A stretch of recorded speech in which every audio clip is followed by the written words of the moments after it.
The 10-year-old came into the walk-in clinic with a sore throat, but no cold, runny nose, or cough.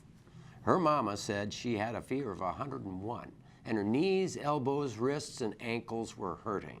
To top it off, she had been acting unusual, having quick, uncoordinated jerking movements, having emotional outbursts, and laughing when nothing was funny.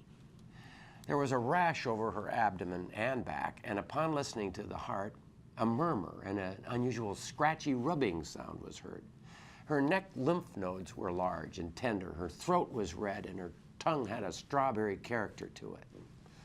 The throat swab was positive for a specific Streptococcus bacteria, and a blood antibody test called an ASO was also positive for strep, indicating an immune reaction was happening against that bacteria.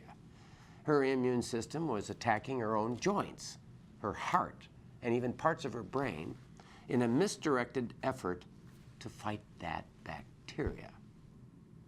In the 1800s, rheumatic fever, then called acute rheumatism, was thought to be the same process as rheumatoid arthritis, then called chronic rheumatism.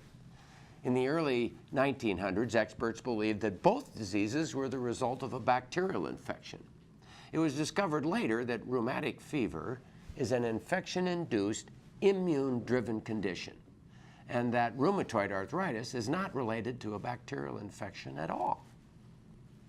Rheumatic fever can occur in children ages 5 to 15 years of age, 2 to 4 weeks after a strep infection of the throat.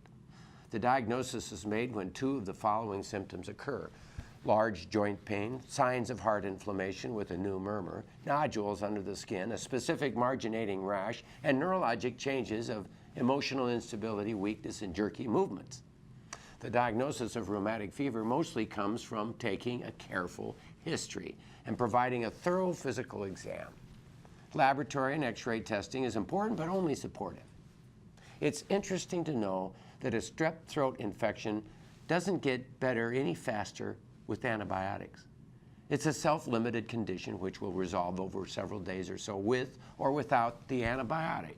The reason treatment is given is to prevent rheumatic fever, and especially the heart valve destruction that it can cause. This is still done even though rheumatic fever has become a rarity, likely the result of the widespread use of antibiotics. The 10-year-old girl was treated with amoxicillin, ibuprofen, and she got better.